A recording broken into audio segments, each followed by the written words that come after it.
para ela também. O aluno liga a câmera para mim, eu ligo a câmera para ele, porque senão eu não ligo mais, não. Eu fico sozinho na câmera, aí eu fico triste. Deixa eu ver aqui. Isso daqui é Meet, né? Meet. Cadê o Meet aqui na minha? Troquei meus aplicativos de lugar, não sei onde tá mais nada. Meu Deus do céu, eu tô igual um velho mesmo, caraca. Meet aqui.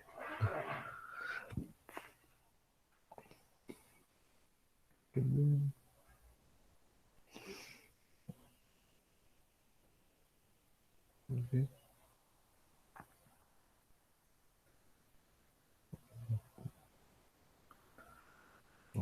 HKT.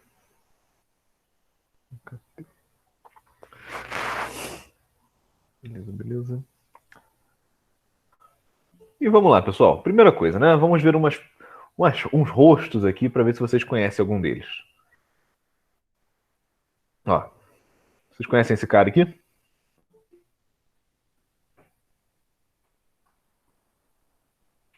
Esse amigo aqui, ó.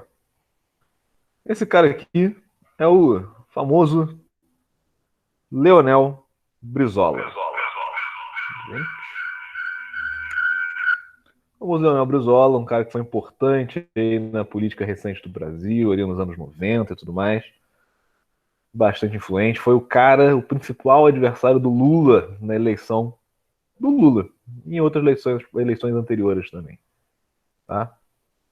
Nós temos aqui um outro malandro, Fernando Collor de Mello, outro grande presidente do Brasil, grande, muitas aspas, tá, galera? Grande presidente. Outro presidente do Brasil, no período da redemocratização. E nós temos aqui o nosso Lulinha, o Lula, o Lulão da massa aí, também presidente aí, importante na atuação política na redemocratização do Brasil. Pós-redemocratização, né? Ali na, na fase ali dos anos 90 aos anos 2000, tá? Aqui são alguns dos personagens que compõem a bagunça que vira. Que vira não, né? O Brasil, ele é historicamente uma bagunça aí. Mas é feliz, né? Tudo bem, não tem problema. Né? E esses aqui são alguns dos personagens que vão compor o cenário da nossa república redemocrática após o fim da ditadura militar, tá? E é isso que a gente vai começar a ver hoje. A gente vai ver, né? A gente viu lá a ditadura militar, vimos os problemas ali na América Latina e tudo mais, a gente vai ver hoje como é que se dá a redemocratização no Brasil, porque uma coisa que é importante a gente saber é que a nossa república, como ela é hoje, ela é uma república de reação à ditadura militar, tá? A maneira como nós entendemos a democracia hoje é uma maneira, entendam isso aqui, tá? Porque essa palavra pode ter sentido diferente dentro do quadro político, mas é uma maneira reacionária à ditadura militar, tá? A gente dá para perceber isso quando a gente vê os discursos, quando a gente vê as ideias que pululam aí na política nacional. É uma maneira reativa aí à ditadura militar e a gente vai entender o porquê. Né? A gente entendeu o porquê, né? A gente viu que a ditadura militar foi um horror e tudo mais, caça à liberdade de expressão, uma verdadeira caça às bruxas aí às pessoas e tudo mais. E, bom, vamos lá. O caminho do fim da ditadura brasileira. Em fevereiro de 74, o general Ernesto Geisel venceu o deputado Ulisses Guimarães, do MDB, e foi eleito presidente do Brasil. Geisel afirmava que iniciaria uma política de abertura lenta, gradual e segura, como o governo havia autorizado que candidatos da Arena e do MDB fizessem campanha política para as eleições na TV. O MDB, partido de oposição, garantiu a vitória em uma série de estados, ampliando seu número de representantes no Congresso Nacional. O resultado das eleições de 74 fez com que o governo adotasse uma política para conter o aumento da oposição no Brasil. Dessa forma, em 1976, foi promulgada a Lei Falcão. A Lei Falcão, que estabelecia critérios para propagandas políticas de candidatos na TV, sendo somente permitidos aos candidatos mostrarem o rosto e um pequeno currículo. Ao mesmo tempo, o governo continuava reprimindo com violência todos os acusados de subversão. Ou seja, isso daqui a gente ainda está falando da ditadura, tá? A gente ainda está falando sobre perseguição aí de oposições políticas, perseguições de discursos considerados subversivos, e esses discursos considerados subversivos têm uma amplitude, né, do que pode considerar uma pessoa subversiva nesse período, que é gigantesca, tá? Bom, Em 77, o MDB denuncia o desaparecimento de alguns opositores, né, critica a falta de liberdade da democracia. Geisel não fica feliz com isso. Perdão, Geisel não se agradou das ações da oposição e lançou o pacote Abril, uma reação aos opositores que colocava o país em risco, segundo o presidente. O Congresso foi fechado por 14 dias, o mandato do presidente aumentou de 5 para 6 anos, ou seja, já aumentou de novo, e um terço dos senadores passou a ser eleito por voto indireto. A promessa da campanha do Geisel estava longe de ser cumprida, então a sociedade, apoiada pela imprensa, passou a criticar o governo cada vez mais. Isso é uma coisa interessante, né? A ditadura militar ela perseguiu e cerceou muito a liberdade de expressão no Brasil, mas o brasileiro ele não, ele tem a tendência a, a, a não obedecer, né? Ele tem a tendência a não ficar obedecendo ali as autoridades, o que é muito bom, principalmente quando fere ali as liberdades individuais comuns dele ali, né? Do que ele pode falar, do que ele não pode falar, do que ele pode ouvir, do que ele não pode ouvir de música e tudo mais e tal. Então, apesar da repressão, as críticas ao regime militar elas vão se intensificando ao longo do próprio regime, né? Ao longo do período. Isso é bastante interessante, né? Mostra aí uma coragem, né? Um verás que o filho teu não faz a luta, talvez. Né? O movimento estudantil, por exemplo, organizou uma série de manifestações e passou a lutar pela anistia e pelo fim da ditadura. A anistia, daqui do lado, né? Quando o poder público determina que os crimes políticos ou penais de uma determinada data não poderão mais ser punidos. Tá? E pelo fim da ditadura. Em 78 e 79, greves de metalúrgicos paralisaram grandes fábricas de automóveis em São Bernardo do Campo, na Grande São Paulo. Eles lutavam por melhorias salariais e contra a ditadura. Diante do crescimento das manifestações, o Geisel iniciou efetivamente o processo de abertura, afastou os militares acusados de tortura e revogou a AI-5, né? Aquele ato institucional que dissolvia o Congresso e que destruía ali a democracia como um todo, né? Submetendo os poderes à presidência da República. Ainda na gestão do Geisel, o milagre econômico do presidente Médici começou a cobrar a conta. E o endividamento é o que eu estava falando, é que essa questão de, não, a economia cresceu, o Brasil se desenvolveu, isso é muito questionado por conta disso daqui, olha. Tudo tem um preço, né? Tudo tem um preço. E aí, o preço foi alto. O endividamento do governo começou a prejudicar a economia brasileira. Para piorar o cenário de 1973, uma guerra contra Israel elevou até 300% o preço do petróleo no nosso país. Como o Brasil era um país extremamente dependente do crédito internacional, que sofreu grandes oscilações devido à alta do petróleo, a inflação no país cresceu muito e a dívida externa se multiplicou violentamente aqui. Para tentar frear a crise que se anunciava no Brasil, o governo Geisel lança o segundo Plano Nacional de Desenvolvimento, que prioriza investimentos nas áreas de energia, petróleo, indústria, de base, insumos e tudo mais. É engraçado que esses planos eles sempre tentam priorizar as mesmas coisas, né? Que são as principais, digamos assim, as principais matérias-primas que rolam no Brasil, as principais matérias de consumo dentro do Brasil, né? Com insumos básicos, né? Comida e tudo mais. E petróleo, por exemplo, está sempre dentro do pacote, além de indústria de base, né? Que são as indústrias que vão fazer refinamentos pequenos, né? Que vão fazer, sei lá, parafuso, esse tipo de coisa. Vai então vir o governo do Figueiredo, né? Do João Batista Figueiredo, que foi o último presidente ali do governo militar. À beira de um colapso econômico, o general João Batista Figueiredo, o último presidente militar do Brasil, assumiu a presidência da República em 1979 para atenuar a situação política do país, catastrófica, assim como econômica. Figueiredo dá início a um novo plano econômico e político no Brasil. Né? Tal plano consistia em controlar a inflação e retomar o crescimento ao mesmo tempo que acelerava o processo de transição democrática. Em 28 de agosto de 79 foi decretada a Lei da Anistia, um grande passo em direção ao fim da ditadura militar. Depois, de um lado, né, a lei beneficiou todos os presos e exilados políticos que puderam retomar as suas vidas. E aí, presos aqui, né, entendam os presos políticos, tá? A galera que fazia oposição, os intelectuais, os políticos, os músicos e tudo mais. Não é qualquer preso, tá? Senão a pessoa pensa, não, ele deu a lei da anistia e soltou tudo que é preso. Aí o Brasil virou um caos. Mas não. Não. Calma. Aqui. Por outro, os torturadores e todos aqueles que feriram de alguma forma os direitos humanos também não responderam por seus crimes. Isso gera muita polêmica até hoje e contribuiu para criar uma democracia fragilizada, que apresenta dificuldades para efetivamente superar a herança autoritária do passado. Isso daqui é um problemão, tá? Óbvio. Porque isso aqui foi um pacotão, tá? Obviamente, quando. Isso é uma coisa que é importante se entender quando a gente fala de política, gente. Existe a política oficial, que é aquilo que vai ser declarado, que vai ser vir em ata, não sei o que, não sei o que, sei lá. E existe a extraoficial, né? O que está acontecendo ali por baixo dos panos, o que está sendo decidido pelas pessoas que estão mandando no país naquele momento, para poder beneficiar eles de qualquer maneira. Nessa época, quem manda no Brasil são os militares ainda estão no poder.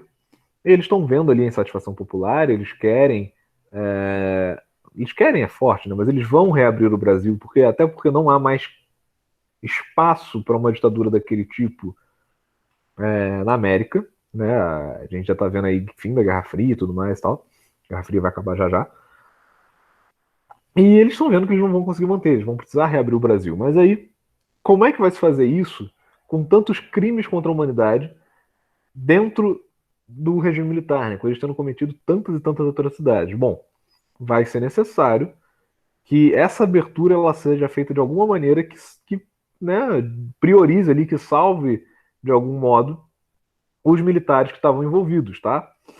Principalmente aqueles que tinham maiores patentes e que estavam muito, muito envolvidos com toda a questão de tortura, de assassinato, de sequestro, né, que foi complicada, fora desvio de dinheiro público e todo o resto. Então a lei da anistia ela vai ter essa dupla função, tá? Ao mesmo tempo que ela tenta agradar a opinião popular abrindo o país para redemocratização, ela vai ajudar a abrir para a redemocratização, ela tem como função garantir que aqueles militares que fizeram torturas e que fizeram crimes ali absurdos não possam ser condenados por aqueles crimes. Mais tarde, a gente vai ser criado no Brasil um órgão que chama gente? Comissão da Verdade. Comissão da Verdade. Eu já tive o prazer de trabalhar com alguns historiadores da Comissão da Verdade lá no Museu Imperial. Não trabalhava para a Comissão da Verdade, mas eu trabalhava com ela ali, ajudando nas pesquisas que eles faziam, porque lá no arquivo do museu tem um arquivo da Polícia Militar de Petrópolis.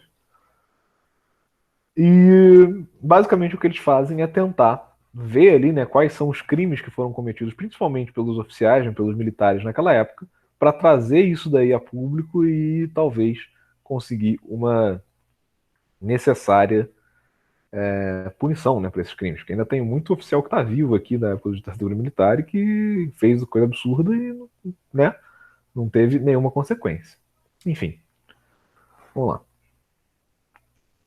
No mesmo ano da lei da anistia, uma nova lei eleitoral permitiu a organização de novos partidos políticos, tá?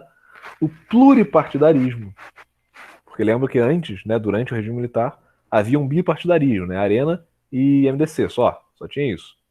Agora podem ter vários, né? MDC, MDB, perdão. Nessa ocasião, a Arena mudou seu nome para Partido Democrático Social, PDS, e o MDB tornou-se o Partido Movimento Democrático Brasileiro. Olha só que legal. O PMDB que a gente tem hoje, né? Que é sempre aí um partido grande nas eleições e tudo mais, sempre movimenta muito voto. Veja a seguir outros partidos de destaque. Aí vai aparecer o Partido Popular, principal representante do partido foi Tancredo Neves, era formado basicamente por dissidentes do Arena e do BMDB. Partido Democrático Trabalhista, o PDT, liderado e fundado por Leonel Brizola, cara que é importante. Oh, meu Deus, risquei o nome dele, mas ele é importante. Leonel Brizola. Brizolão. Né? Vocês conhecem os Brizolões? Partido Trabalhista Brasileiro, PTB, liderado por Ivete Vargas. E o Partido dos Trabalhadores, fundado por lideranças sindicais do ABC Paulista, intelectuais de esquerda e grupos socialistas. E pelo Lula. Vamos botar o nome dele aqui, não sei porquê. O Lula tá aqui também. Claro que nessa época o Lula não é o Lula, tá? Ele é o Lula, mas ele não tem toda a influência que ele virá a ter como ele tem hoje em dia nos partidos de esquerda, mas que ele é bastante influente, bastante importante para as esquerdas do Brasil. Em 1982, voltaram a ocorrer eleições para prefeitos, deputados e senadores, a primeira eleição direta para governadores estaduais desde o início do regime militar. Nessas eleições, partidos de oposição como PMDB e PDT conquistaram vitórias importantes em vários estados brasileiros, ou seja, começa aí a ter uma redemocratização de fato, né? O pluripartidarismo ele vai ajudar bastante nisso, as pessoas têm muito mais opções de voto, e obviamente em votos não militares, né? Não vão ser militares que vão assumir. Aí aqui, ó, tá falando da Comissão Nacional da Verdade, que era o que eu estava falando com vocês agora, os institutos de tortura, eles que pesquisam isso tudo, não sei o quê. Em maio de 2012, numa solenidade que contou com a presença da então presidente Dilma Rousseff, uma das vítimas de tortura durante o regime militar. A Dilma, né, foi uma das vítimas de tortura durante o regime militar. Foi instalada a Comissão Nacional da Verdade no Brasil, com o objetivo de investigar e esclarecer crimes de graves violações de direitos humanos ocorridos até 18 de setembro de 1946 e 5 de outubro de 88, tá? De um ponto ao outro aqui. A seguir, as conclusões sobre o período da ditadura civil-militar, após a realização de coleta de provas e depoimentos de entidades e ex-agentes militares, tá? Então, aqui tem toda a estrutura, né? Com o passar dos anos e tudo mais, vai falando sobre como é que funcionou. As principais instituições. As instituições públicas chefiadas pelos militares serviam como agentes de controle e repressão social por meio de controle de informações e contra-informação, além de garantir que os subversivos fossem interrogados, torturados e, em alguns casos, mortos. E aí o relatório final da Comissão da Verdade. Depois de anos de investigação de documentos, coleta de depoimentos de torturados e torturadores, a Comissão Nacional da Verdade constatou que é possível perceber que a disseminação da tortura pelos órgãos de informação e controle é uma característica das mais marcantes do regime militar brasileiro. A gente tem aí, ó, 377 responsáveis pela repressão, agentes responsáveis, né? 377 pessoas ali que eram responsáveis por repreender ali pelas perseguições que aconteceram. 434 mortos e desaparecidos na ditadura. 6.591 militares que a ditadura perseguiu. Olha só que doideira. Que era a galera que era contra, né? Que era contra as torturas, que era contra isso daí tudo ali dentro, que tinha, que se impunha e falava, não, não vou fazer, não sei o que e tal. Era perseguido. Em fevereiro de 83 vai começar a campanha pelas diretas já. Olha só, que legal. Em fevereiro de 1983, o deputado do PMDB, Dante de Oliveira, propõe ao Congresso Nacional uma emenda à Constituição que previa o restabelecimento do voto, em forma de eleição direta para a presidência do Brasil. Essa emenda ficou conhecida como Emenda Dante de Oliveira. A proposta mobilizou milhares de brasileiros em todo o país a favor da mudança, cujas manifestações ficaram conhecidas como diretas já. Deixa eu ver se eu acho que umas fotos das diretas já. Deixa eu tirar aqui o nosso Fernandão daqui, para vocês verem. O Direta Já foi talvez a maior série de manifestações públicas, civis aqui do Brasil, até as jornadas de junho, em 2013, se eu não me engano, tá? Talvez até maiores do que as jornadas de junho, mas assim, pelo menos tão grandes quanto. Isso daqui foram as diretas já, olha só. Daqui era a galera indo pra rua, falando que queria eleições na hora. Olha só aqui, ó. Cartaz do Brizola, né? Direta já, abaixo a ditadura, povo no poder. Talvez tenha sido a maior manifestação popular de rua pelos direitos civis e políticos até ali as jornadas de junho de 2013, que são complicadas também, mas que estão ali, né? Estão ali já. Isso aqui, inclusive, é de 2017, olha só que doideira. Bom, seguindo. O entusiasmo da mudança toma conta dos brasileiros e inúmeras manifestações ocorrem, principalmente em estados liderados pela oposição. Surgiram, tá claro, né? Surgiram as manifestações principalmente ali onde a oposição estava controlando, estava liderando, sendo líder ali. São Paulo, governado na época por Franco Montoro, do PMDB, reúne mais de 1 milhão de manifestantes.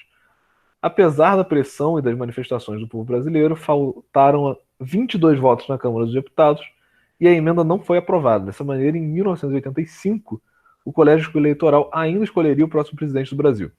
E aí, vai vir o Tancredo Neves. Os candidatos das eleições de 85, olha só, 85 já tá pertinho da gente, hein? Eu nasci em 95. Só, tá 10 anos só do meu nascimento. Próximos 2 mandatos chega em mim. Já. Os candidatos das eleições de 85 eram o ex-governador de São Paulo, Paulo Maluf, do PDS. Vocês também conhecem, né? O Paulo Maluf, ele é uma figura que está aí presente até hoje, né? Um cara que tem aí a sua importância no cenário político do Brasil, corrupto, conhecido. Paulo Maluf, é esse carinha aqui, ó. Paulo Maluf, né? Bom, o ex-governador de São Paulo, Paulo Maluf, do PDS, apoiado pelos militares, e governador de Minas Gerais, Tancredo Neves, representante da Aliança Democrática formada pelo PMDB e pela PFL, uma dissidência do PDS. O importante personagem desse episódio da história do Brasil é o candidato à vice-presidência de Tancredo Neves, José Sarney. Olha aí. Olha ele aqui, ó. Vamos lá, vamos ver o José Sarney também. Vamos olhar pra cara dele. Porque essa fase que é boa estudar, olhando as pessoas, porque vocês vão ver esses rostos aqui, muitos desses rostos, no Jornal Nacional de vez em quando. E é bom saber que esses caras eles estão envolvidos com a política brasileira desde ali da redemocratização, tá? Então a política brasileira, ela é um passe de bola, essa política moderna, né, redemocrática do Brasil, é um passe de bola entre figuras muito próximas e muito parecidas desde a redemocratização em 89, tá? Então é bem assim, tá? Então vamos lá.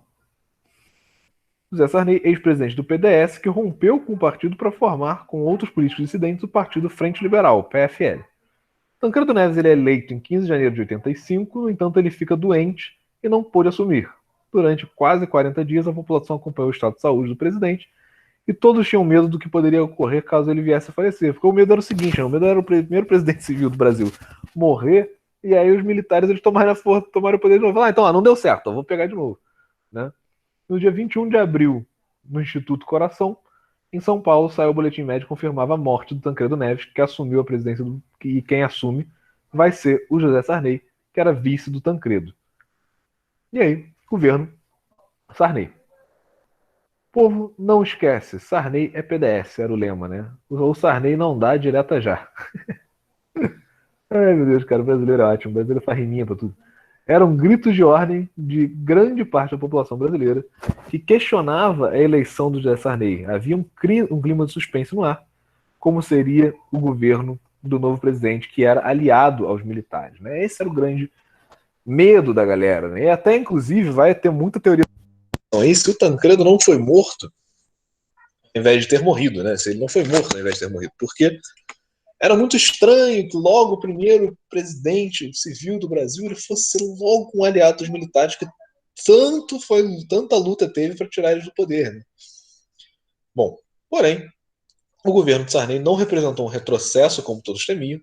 O presidente ele apresenta uma série de emendas à Constituição de 67, que restabelece o voto direto para todos os cargos eletivos, concede direito de voto a maiores de 16 anos, legaliza partidos políticos clandestinos e convoca eleições para a Assembleia Nacional Constituinte, encarregadas de elaborar uma nova Constituição do Brasil.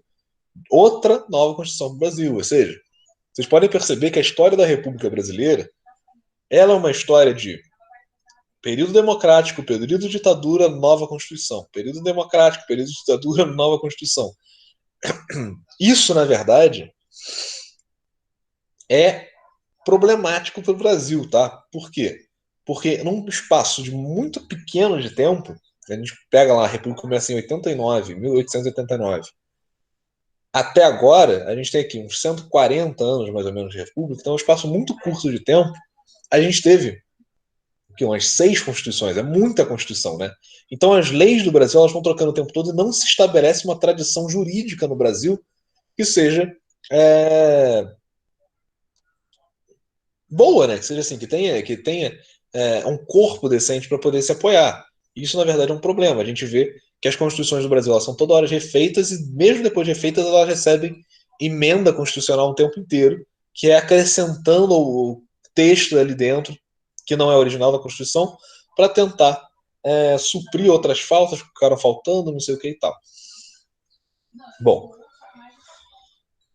em novembro de 86, deputados e senadores são escolhidos para compor a Assembleia Nacional Constituinte e elaborar uma nova Constituição no país, que completaria a transição do governo militar para o governo democrático. Os brasileiros também puderam contribuir com essa nova legislação, e para isso era necessário que os cidadãos procurassem uma entidade de classe, como sindicatos, partidos, entidades religiosas, e apresentassem uma proposta com no mínimo 30 mil assinaturas, o que era um problema para se conseguir antes do Twitter, né? Agora, 30 mil assinaturas é assim, né? Se jogar no Instagram, fazendo um videozinho no TikTok e coloca o link embaixo, você consegue bem mais do que isso. Mas naquela época não tinha internet, né? Mal tinha telefone, então era difícil. A nova Constituição, entre outras coisas, determinava legislação trabalhista, e aí, em caso de demissão sem justa causa, empregado com registro em carteira, fica estabelecido uma indenização do valor de 40% sobre o saldo do fundo de garantia, não sei o que, não sei o que lá, acréscimo de 50% sobre o salário devia incidir sobre as horas extras, não sei o que e tal. Vai também estabelecer uma legislação eleitoral, né? Vai restabelecer o direito ao voto, e aí vai estabelecer quem é que pode votar, quem é que não pode, e vai ter uma legislação sobre os povos indígenas, tá? A nova legislação promoveu o reconhecimento aos índios, sua organização social, costumes, línguas, crença e tradições, e os direitos originários sobre terras que tradicionalmente ocupariam, né, ocupariam e tudo mais, competindo a União demarcá-las, proteger e fazer respeitar todos os seus bens, tá? Isso aqui é muito interessante. Vocês devem se lembrar que antes disso, né, inspirados ainda por uma tentativa do Vargas de integração, e até por uma tentativa lá da época do Império, né, lá do José Bonifácio, de assimilação dos índios, o interesse que existia no cuidado com os índios não era cuidar dos índios, mas era torná-los parte da sociedade civil brasileira, né, integrá-los à sociedade, dando a eles as funções de trabalho e tudo mais, e de mercado, né, mercadológicos parecido com o que a gente tem na cidade e tudo mais. Aqui não. Aqui existe uma legislação própria para protegê-los nos seus costumes, naquilo que eles tradicionalmente praticam, né? Então é bastante interessante. E aí a gente vai começar a nossa saga econômica do Brasil até chegar no plano real, né? Da redemocratização até aqui a gente teve várias moedas, galera. Várias moedas. Gente, já acabou? Caraca, rápido. Tem várias moedas mesmo, porque a gente vai ter um problema muito grande aqui de administração. A gente viu ali a inflação tá a níveis absurdos. Nessa época aqui, vai acontecer aquele negócio da. Não sei se vocês já ouviram, né? Se vocês não ouviram, vocês podem. Que vocês têm aí no máximo 14 anos, né? Então, 14 anos, não sei se os pais de vocês chegaram a pegar isso. Os meus pais chegaram a pegar. Que era a época da inflação louca do Brasil, em que você tinha um dos funcionários das lojas, as lojas muitas vezes elas tinham um funcionário, que ele só existia para colocar preço nas coisas. A gente pagava um funcionário só para colocar preço nas coisas. Ele tinha uma pistolinha com um cartelzinho de preço. E por que ele existia? Porque o preço das coisas mudava a cada 5 minutos. A cada 5 minutos tudo aumentava.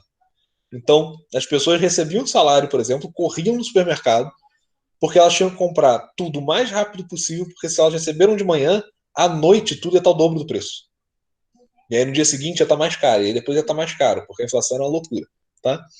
Aí, vamos ver então o plano cruzado. O Brasil enfrentava acentuada crise econômica. Para tentar conter essa crise, o Sarney cria o Plano Econômico Especial para combater os altos índices de inflação. O Plano Cruzado. Tá? Vão ser vários planos aí tentando combater essa inflação. Tem cruzado, cruzeiro, novo cruzeiro, não sei o que, até chegar no real.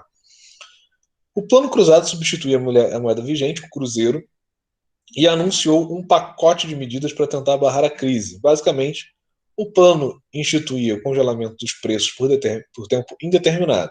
Também é uma doideira, tá? Isso aqui não funciona. Funciona economicamente. Nessa época, os cidadãos foram chamados a ajudar na fiscalização dos preços. Com tabelas oficiais nas mãos, ficaram conhecidos como fiscais do Sarney. O plano também determinava reajustes automáticos ao salário mínimo sempre que a inflação atingisse 20%.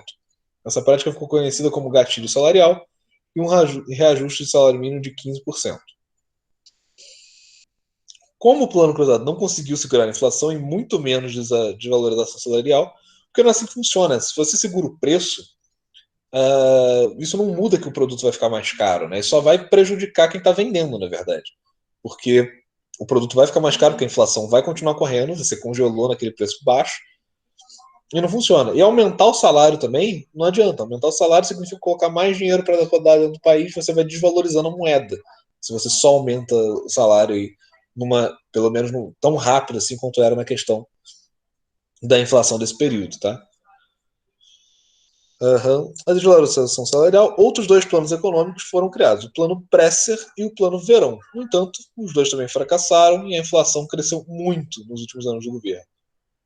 Mesmo após tantos planos econômicos e estratégias para vencerem a inflação, nada surtiu efeito, a crise continuava a se agravar e a popularidade de Sarney afundava.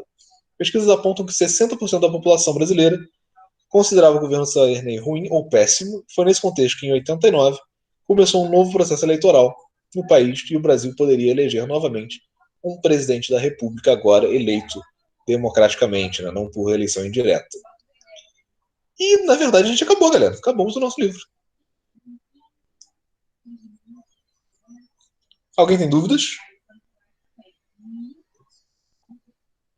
Eu não. Você não? Não. Beleza. É nesse período aqui de 89 pra frente, galera, que vai chegar essas figuras que eu mostrei pra vocês, tá? Porque aqui é redemocratização, mas ele só falou de um governo que foi o do Sarney. Mas a gente tem aí o período da democracia de novo, né? Que vai entrar em disputa Brizola, vai entrar Lula, vai entrar o famoso. Deixa eu ver se eu pego o nome dele aqui. Não sei se lembram dele. Mais pra frente, né, vai ter o famoso Enéas, né? O meu nome é Enéas e tal. Eu lembro quando eu era criança, o Enéas ele passava na população, todo mundo ria da cara dele, porque ele era engraçado, que ele falava, meu nome é Enéas. Era o bordão dele e tal. Vai entrar essa galera toda aí para disputar as eleições, mas isso só nas eleições de 89 e para frente, né? Pessoal, então na verdade é só isso por hoje, né? Esse capítulo era mais curtinho, a gente já trabalhou a ditadura, já trabalhou tudo. Se ninguém tem dúvidas, eu desejo a vocês um final de semana maravilhoso, um bom final de semana. E é isso. Tchau, tchau. Até semana que vem. Tá bom? Um beijo forte no coração de vocês, um grande abraço.